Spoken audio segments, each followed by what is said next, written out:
Now, post-injury inflammation strategy.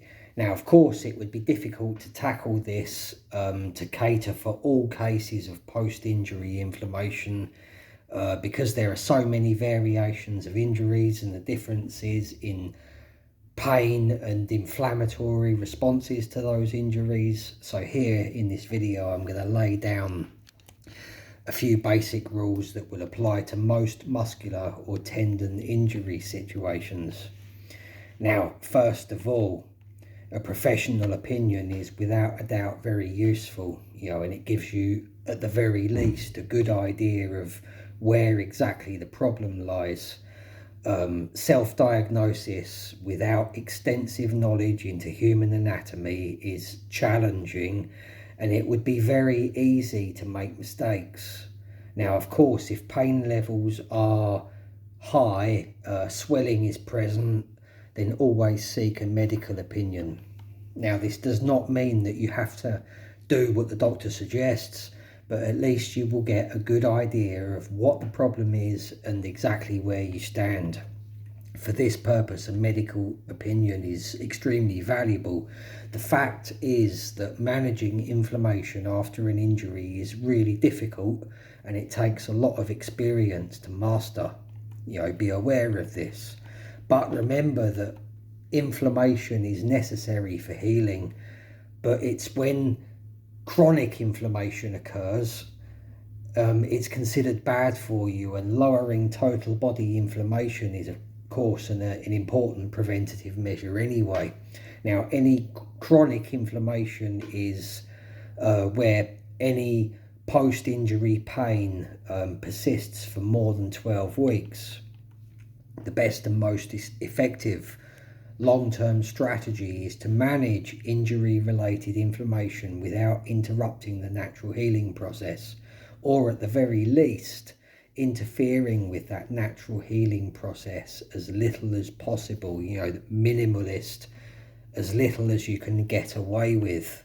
Now, thinking long term will give you the best result driven outcome. In studies of athletes and active people who exercise regularly and who had suffered injuries, it was demonstrated that although short-term outcomes are improved with anti-inflammatory drugs, and test subjects were able to return to physical activities much sooner, make much quicker improvement to movement abilities, it was shown that longer term outcomes were considerably less effective, meaning that the healing process was not optimum and the chances of repeat injury were increased. Now, in one particular study involving athletes, it was shown that there was a 25% increased likelihood of injury occurring in the same location in subjects who had used anti-inflammatory drugs compared to those who did not. Now, this is due to the fact that with any anti-inflammatory drugs, pain and inflammation is suppressed, it's under control much sooner, and this gives you a false impression as to how effectively the injury is healed. Load tolerance has been neglected. This resulted in these test subjects attempting to or returning to normal activity levels before their injuries had fully healed, and of course this led to weakened tissues that were not fully formed and fully recovered being subject to higher loads too soon, which of course made them more injury prone. Thinking long term is one of the most important things to consider. Yes, I get it. You want to get back to normal activities as soon as possible. You want to regain 100% of your movement abilities, but you also want to ensure the injury heals optimally and to prevent recurring injuries in the same location. The biggest risk factor as to whether an injury recur is a previous injury happening in that same location. Now, we must take care of our injuries and ensure that the damage is sufficiently repaired, new tissues have been laid down, and that the tissues regain their original strength and function before being subject to normal loads.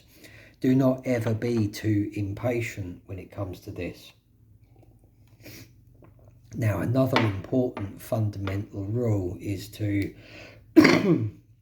Don't ever jump into intentionally blocking inflammation unless you absolutely have to. Now, you should instead be looking to regulate your inflammation with a minimum amount of interference. Keep it within a healthy and tolerable range. Use the minimum effective dosage of any intervention or treatments if you have to do so. This applies especially to anti-inflammatory drugs, ice therapy, but even to supplements and natural pain and inflammation relief. Now, a minimalist approach is ideal, and to do as little as possible with regards to intervening. Allow your body to heal itself. Now, in the first week, if possible, and this means that when I say if possible, unless you are in severe pain, have excessive swelling, and the effects of the injury are having a profound effect or negative influence on your life, for example, something like, sleep deprivation, then avoid taking any anti-inflammatories during the first week post-injury. Using anti-inflammatory drugs at this stage inhibits production of insulin growth factor, which is a hormone that speeds up recovery and tissue healing. Avoid applying ice unless there is significant visible swelling.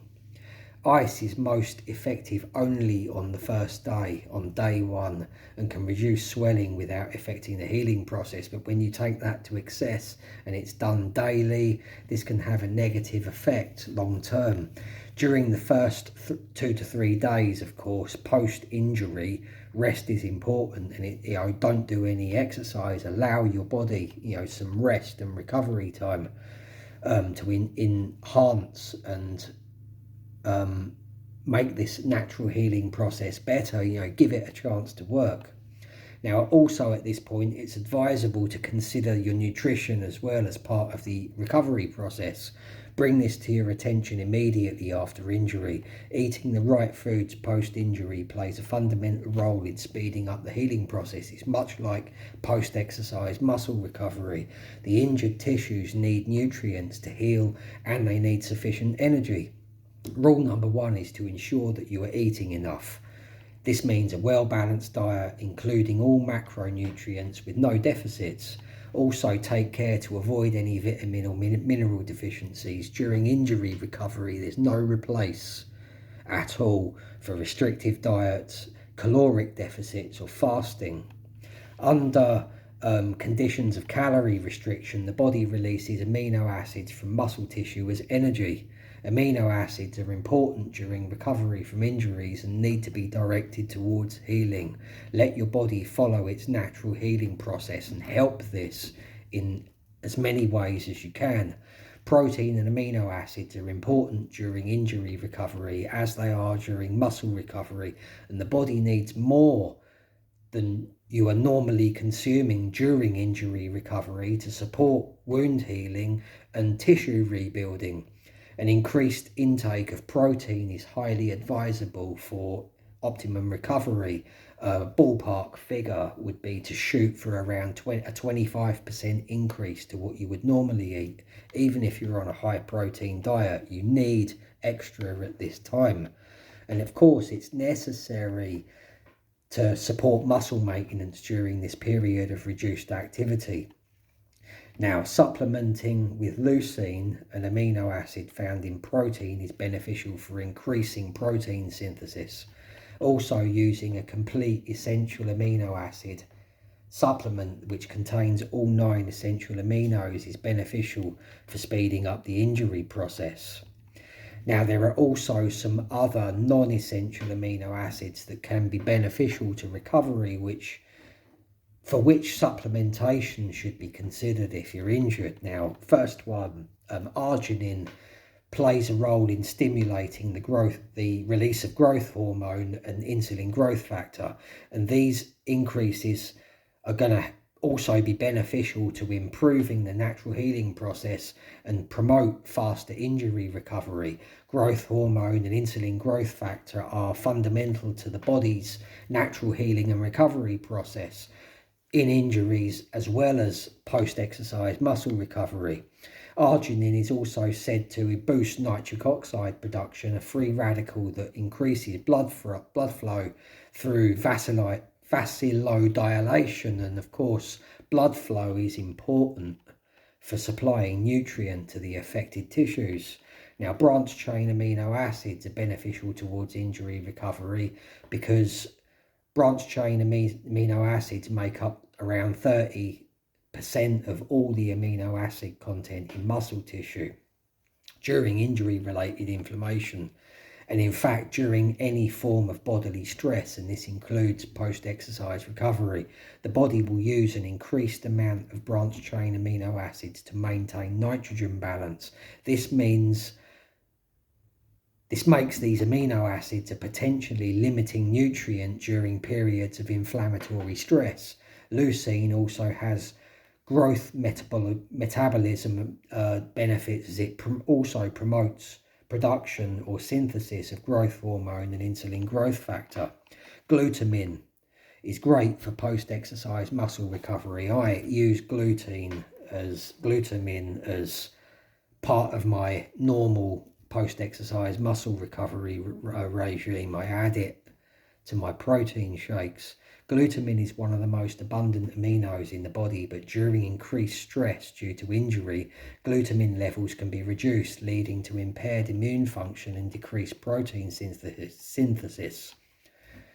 This can affect wound healing, so supplementation with glutamine, which can increase protein synthesis, boost growth hormone production, and help with muscle recovery, means that it can also help to speed up recovery from injuries as well. Again, this is so important, so I'm going to repeat myself. Your protein intake needs to increase significantly during recovery. It's also essential to include plenty of protein in your diet at this time and all throughout the injury recovery process until you are fully healed. Add some extra protein to your diet. Now, the best sources of protein are fish, poultry, pork, beef, eggs, animal proteins, dairy products, milk, yogurt, cheese. Animal proteins are superior because they're complete proteins and they contain all 9 essential amino acids in sufficient amounts. Most animal proteins are complete proteins. Plant-based proteins can be just as effective in the injury recovery process, but one must consider that, of course, that many plant-based proteins are incomplete proteins. Got a shitty cold at the moment, excuse me. Now, as long as you're aware that you have to combine proteins with plant-based proteins to ensure that you're getting all 9 amino acids, for example, combining legumes with whole grains to make a complete protein meal, just be aware of this if you're on a plant-based diet. Omega-3 fatty acids are very beneficial in reducing inflammation and can also help in preventing muscle wasting in cases of longer-term limited movement. Include plenty of omega-3 rich foods such as fatty fish, walnuts, chia seeds. If you're not consuming enough omega-3, then a supplement would be useful at this point as well. Up to a maximum of 3,000 milligrams or 3 grams per day. Now, my own personal strategy post-injury when it comes to omega-3 intake is I use 3,000 milligrams a day for the first week. I drop that down to 2,000 milligrams per day in the second week, and then I drop that down to 1,000 milligrams per day until every week thereafter, until the injury is fully healed and complete functionality, range of motion has been restored, and load tolerance has been sustained to tendons and connective tissues. Now, of course, there are also other nutrients to consider for recovery. Vitamin D is important for muscle function and calcium for bone support. Bones, of course, can become weaker during periods of inactivity, and calcium helps to strengthen bones. Vitamin D helps to improve the body's absorption of calcium. Good sources of vitamin D include, of course, good old sunlight, fatty fish such as salmon and egg yolks. For calcium, obviously, dairy products, tofu, edamame beans, tinned salmon with the bones present. If you're going to consider supplements, then vitamin D uptake must be consumed with fat for better uptake. because vitamin D is a fat-soluble vitamin. Your fat-soluble vitamins should ideally be consumed with fat to get a better benefit from them. Now, we also must consider the importance of antioxidants, because these will help to improve recovery times, but also at the same time to combat oxidative stress. Oxidative stress can contribute towards muscular atrophy, which is something you're going to want to avoid during the injury process and recovery. Oxidative stress also contributes towards excess inflammation and reduced protein synthesis, because this is all going to have a negative effect on recovery. Antioxidant vitamins, for example, vitamins A, C, and E, help reduce inflammation and improve tissue repair. Now, good sources of vitamin A are sweet potatoes, red peppers, carrots, tomatoes, leafy greens, melon, mango, fish oil, milk, eggs. Vitamin C, oranges, lemon, pineapple, melons, mango, tomatoes, strawberries, cherries, bananas, leafy greens, green peppers, cabbage, green chilies. Vitamin E is a little harder to get hold of in a diet. It's in olive oil and organ meats such as liver, eggs, nuts, seeds, leafy greens, red peppers, pumpkin, asparagus, avocado, mango, broccoli.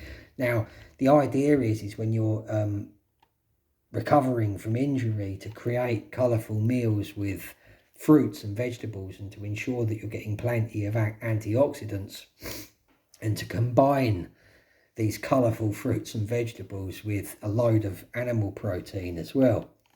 Putting nutrition as an important priority is essential to speeding up and optimizing the recovery process, and can make a significant difference to how effectively your body heals.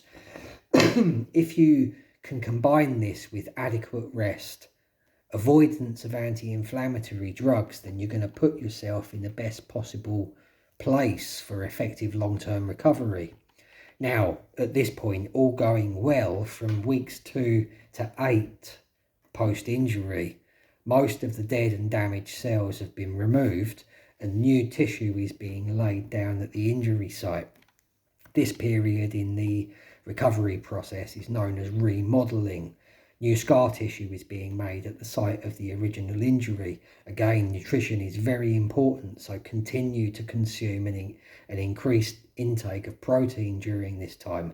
Eventually, more permanent collagen structures will replace and overwrite that scar tissue. So supplementing with collagen could be beneficial at this time to help that process. I'll do a video on collagen in the future, because that needs a whole video of its own to explain exactly how it works. It's important to note that any anti-inflammatory interventions, such as anti-inflammatory drugs, cortisone injections, which provide short-term relief, but they also inhibit collagen production at the injury site, which increases the chance of re-injury, because the collagen formations which are laid down over the scar tissue are not going to be as good as they are going to be if you don't use these things. Then this is why it's advisable to avoid all of these anti-inflammatory drugs if you possibly can. The new scar tissue is only a temporary tissue, a temporary fix in the part of which the body does as part of the natural healing process. So at this time, returning to full load and full activity levels can be counterproductive to the healing process. There's still a risk of re-injury happening if you happen to overdo it at this point. The likelihood of this happening will be increased if you're taking anti-inflammatory drugs, because you're giving yourself you're suppressing the inflammation, and you're giving yourself a false impression that your recovery is better than it actually is. It's okay to begin some activity during this period, of course, and I highly recommend it, but refer back to the increasing load tolerance videos for how to begin training, to help the healing process and to strengthen the new tissues. But any explosive movements or training with heavy weight should be avoided at this time until you're fully recovered and you have established adequate tendon load tolerance. During the recovery process, elements such as movement patterns, nutritional content, nutritional quality, inflammation levels and managing inflammation can all combine to either help or harm the recovery process. Number one aim is for optimal collagen production and formation to aid recovery, because ultimately when your injury is fully healed at the injury site, it's collagen formations that are literally overwriting the scar tissue that was formed initially at the initial part of the healing process. Now, if you find that you've got persistent nagging injuries that keep becoming re-injured, then it is quite highly likely that the connective tissues healed poorly because of impaired collagen production or impaired collagen formation. Neglecting protein and amino intake, is a significant factor in this. If the injury site fails to heal properly and it results in weakened tissue formations, then you're going to be much more prone to re-injury and inflammation every time that you try to return to normal activities. It's going to keep, or you'll find that soon after returning to normal activities, it reoccurs until the scar tissue is replaced with healthy and adequate strong tissues, collagen, or at least being surrounded by healthy tissues. Then full recovery hasn't happened, and training at full loads and movement intensities is not advised. Subscribe and follow for more.